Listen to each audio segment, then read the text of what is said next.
سورہ قاف کی آیت نمبر 30، سورہ قاف کا تیسرا رکوع اور 26ویں پارے کا 17واں رکوع۔ اللہ رب العالمین نے ارشاد فرمایا، یوم نقول لجہنم، جس دن ہم جہنم سے فرمائیں گے، حل امتلأتی، کیا تو بھر گئی؟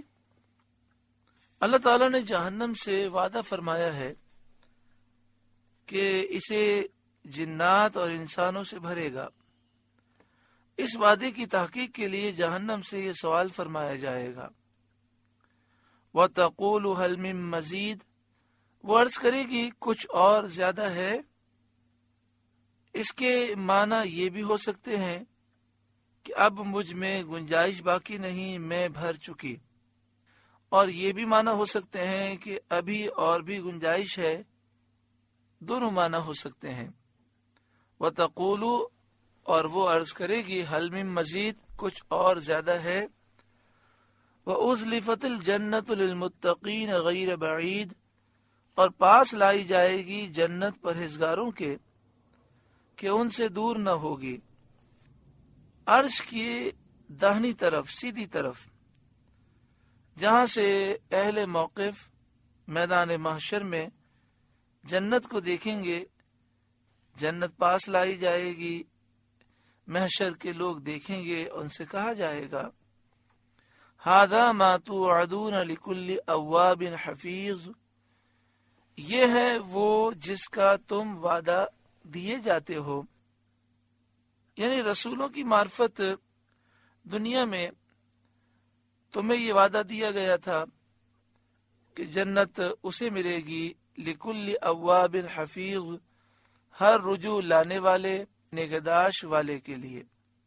اواب رجوع لانے والے سے وہ مراد ہے جو گناہ چھوڑ کر اطاعت فرمانبرداری اختیار کرے۔ حضرت سعید بن مسیب نے فرمایا، اواب وہ ہے جو گناہ کرے، پھر توبہ کرے، پھر اس سے گناہ صادر ہو، پھر توبہ کرے، اور حفیظ، نگہداشت والا، وہ جو اللہ کے حکم کا لحاظ رکھے۔ حضرت عبداللہ بن عباس رضی اللہ تعالی عنہما نے فرمایا، جو اپنے آپ کو گناہوں سے محفوظ رکھے اور ان سے استغفار کرے۔ یہ بھی کہا گیا ہے کہ جو اللہ تعالیٰ کی امانتوں اور اس کے حقوق کی حفاظت کرے، اور یہ بھی بیان کیا گیا ہے کہ جو طاعات کا پابند ہو، عبادتوں کا پابند ہو، اللہ اور رسول کے حکم بجا لائے اور اپنے نفس کی نگہبانی کرے، یعنی ایک دم بھی یاد الہی سے غافل نہ ہو، ہر وقت وہ اللہ تعالیٰ کا ذکر کرتا رہے۔ آگے ارشاد فرمایا، من خشی الرحمن بالغیب، جو رحمان سے بے دیکھے ڈرتا ہے، وجاء بقلب منیب، اور رجوع کرتا ہوا دل لایا۔ یعنی جو رحمان سے بے دیکھے ڈرتا رہا اور ایسا دل لے کر اللہ کے دربار میں آیا جو اللہ کی طرف جھکنے والا ہے، یعنی اس میں اخلاص ہے، اخلاص مند دل ہے، طاعت پذیر ہے، عبادت گزار دل ہے، صحیح العقیدہ دل ہے۔ ادخلوها بسلام، ان سے فرمایا جائے گا جنت میں جاؤ سلامتی کے ساتھ، بے خوف و خطر، امن و اطمینان کے ساتھ، نہ تمہیں عذاب ہو، نہ تمہاری نعمتیں زائل ہوں۔ ذالک یوم الخلود، یہ ہمیشگی کا دن ہے، اب نہ فنا ہے نہ موت ہے، ہمیشہ جنت میں رہو گے۔ لہم ما یشاؤون فیہا ولدینا مزید، ان کے لیے ہے اس میں جو چاہیں، اور ہمارے پاس اس سے بھی زیادہ ہے، جو وہ طلب کریں جنت میں اس سے زائد ہمارے پاس ہے۔ اور وہ جو زائد ہے وہ کیا ہے؟ تو فرمایا وہ دیدار الہی ہے اور ربانی تجلی ہے، جس سے جنتی ہر جمعے کو دار کرامت میں نوازے جائیں گے۔ اللہ یہ سعادت ہمیں بھی نصیب فرمائے۔ وَكَمْ أَهْلَكْنَا قَبْلَهُمْ مِنْ قَرْنٍ، اور ان سے پہلے ہم نے کتنی قومیں ہلاک فرما دیں۔ ان سے پہلے سے مراد آپ صلی اللہ علیہ وسلم کے زمانے کے کفار سے پہلے جو کافر گزرے ان کی کئی قوموں کو ہم نے ہلاک فرما دیا. وَكَمْ أَهْلَكْنَا قَبْلَهُمْ مِنْ قَرْنٍ، اور ان سے پہلے ہم نے کتنی قومیں ہلاک فرما دیں. ہم اشد منہم بطشا، کہ گرفت میں ان سے سخت تھیں، یعنی وہ امتیں ان سے قوی اور زبردست تھیں. فنقبوا فی البلاد، تو شہروں میں کاوشیں کیں اور جستجو میں جا بجا وہ پھرتے رہے. وہ بہت طاقتور تھے، بڑی عمارتیں انہوں نے بنائیں، بڑا کاروبار کیا، بڑے شہر فتح کیے. حل من محیص، ہے کہیں بھاگنے کی جگہ؟ موت اور اللہ کے حکم سے بھاگنے کی کوئی جگہ ہے؟ مگر کوئی ایسی جگہ انہوں نے نہ پائی. چیختے رہے، چلاتے رہے کہ کوئی ہے جگہ، لیکن انہیں جگہ نہ ملی. ان فی ذلک لذکری، بے شک اس میں نصیحت ہے.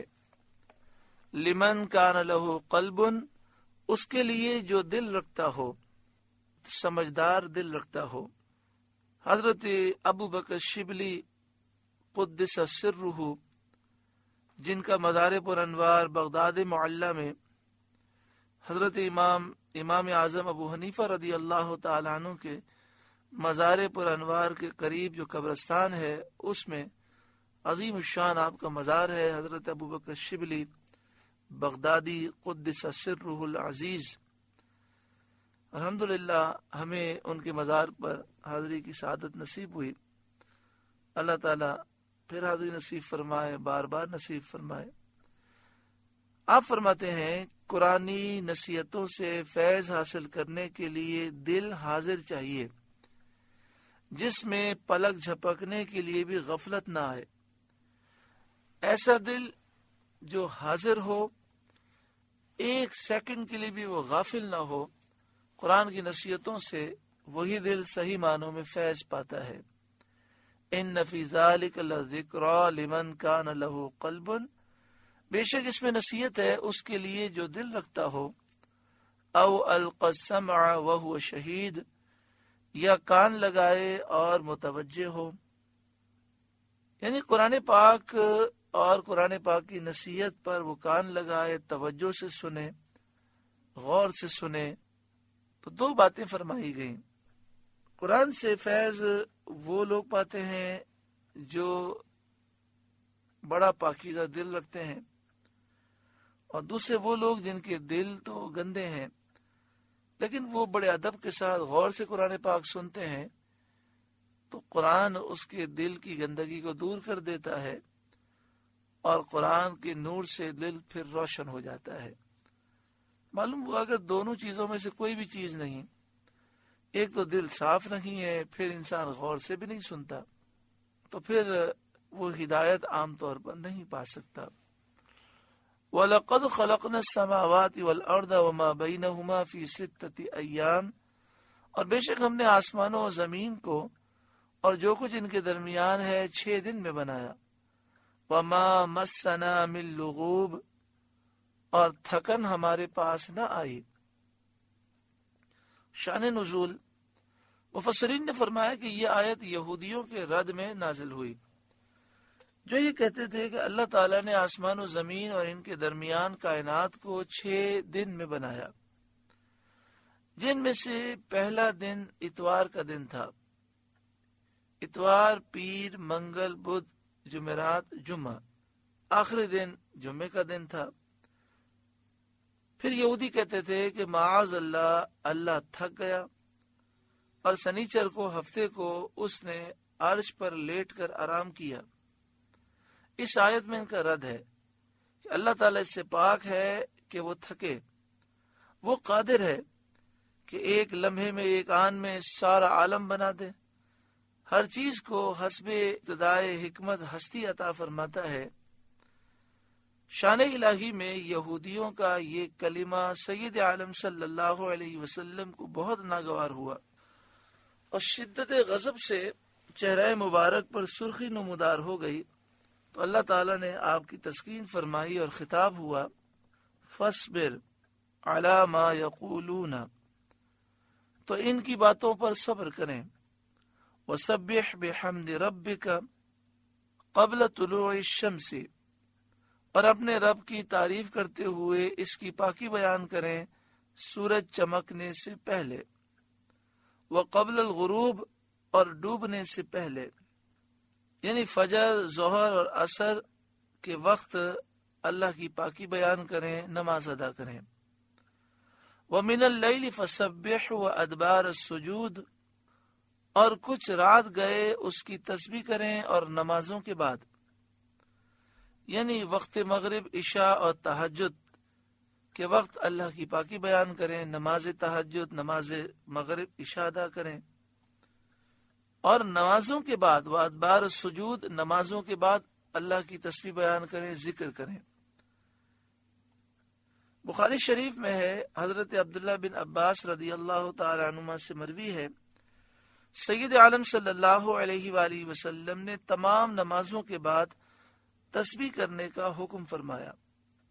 مسلم شریف میں ہے، سید عالم صلی اللہ علیہ وسلم نے فرمایا، جو شخص ہر نماز کے بعد 33 مرتبہ سبحان اللہ، 33 مرتبہ الحمدللہ، 33 مرتبہ اللہ اکبر، اور ایک روایت میں ہے 34 مرتبہ اللہ اکبر، اور ایک مرتبہ لا الہ الا اللہ وحدہ لا شریک لہ لہ الملک ولہ الحمد وہو علی کل شیء قدیر پڑھے، اس کے گناہ بخشے جائیں، چاہے سمندر کی جھاگ کے برابر ہوں، یعنی بہت ہی کثیر ہوں، پھر بھی یہ عمل کرنے سے گناہ بخش دیے جائیں گے۔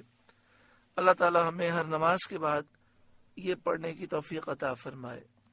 33 مرتبہ سبحان اللہ، 33 مرتبہ الحمدللہ، اور 33 مرتبہ اللہ اکبر، اور ایک روایت میں ہے کہ 34 مرتبہ اللہ اکبر، اور پھر پڑھیں لا الہ الا اللہ وحدہ لا شریک لہ لہ الملک ولہ الحمد وہو علی کل شیء قدیر۔ ذرا مل کے پڑھیں لا الہ الا اللہ وحدہ لا شریک لہ لہ الملک ولہ الحمد وہو علی کل شیء قدیر۔ تو اس کی فضیلت یہ ہے کہ اگر گناہ سمندر کی جھاگ کے برابر بھی ہوں تو اللہ تعالیٰ بخش دے گا۔ یہ حدیث مسلم شریف میں ہے۔ آگے ارشاد فرمایا وَاسْتَمِعْ يَوْمَ يُنَادِ الْمُنَادِ مِن مَّكَانٍ قَرِيبٍ، اور کان لگا کر سنو جس دن پکارنے والا پکارے گا ایک پاس جگہ سے، ایک قریب کی جگہ سے، یعنی حضرت اسرافیل علیہ السلام جس دن پکاریں گے ایک پاس جگہ سے۔ بیت المقدس میں ایک چٹان ہے جسے ہمارے عرف میں صخرۂ بیت المقدس کہتے ہیں۔ صخرہ عربی لفظ ہے، اس کے معنی ہے چٹان۔ صخرۂ بیت المقدس سے حضرت اسرافیل علیہ السلام پکاریں گے، کیونکہ یہ صخرۂ بیت المقدس جو ہے یہ زمین کا وہ مقام ہے جو آسمان کی طرف زمین کا سب سے قریب مقام ہے۔ حضرت اسرافیل کی ندا یہ ہوگی، اے گلی ہوئی ہڈیوں، بکھرے ہوئے جوڑوں، ریزہ ریزہ شدہ گوشتوں، پراگندہ بالوں، اللہ تعالیٰ تمہیں فیصلے کے لیے جمع ہونے کا حکم دیتا ہے۔ وَاسْتَمِعْ، اور کان لگا کر سنو، یوم یناد المنادی، جس دن پکارنے والا پکارے گا، من مکان قریب، ایک قریبی جگہ سے، یوم یسمعون الصیحۃ بالحق، جس دن چنگار سنیں گے حق کے ساتھ، سب لوگ زوردار آواز سنیں گے۔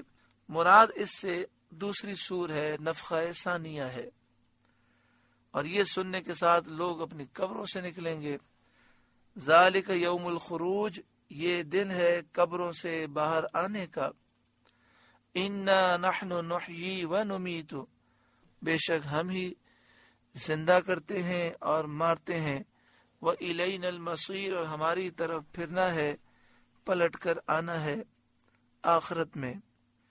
یوم تشقق الارض عنہم سراعا، جس دن زمین ان سے پھٹے گی تو جلدی کرتے ہوئے نکلیں گے، یعنی آخرت میں لوگ اللہ کی طرف پھریں گے اور زمین جب پھٹ جائے گی دوسری سور پر تو مردے نکلیں گے اور محشر کی طرف، میدان محشر کی طرف، حساب کتاب کی جگہ کی طرف دوڑیں گے۔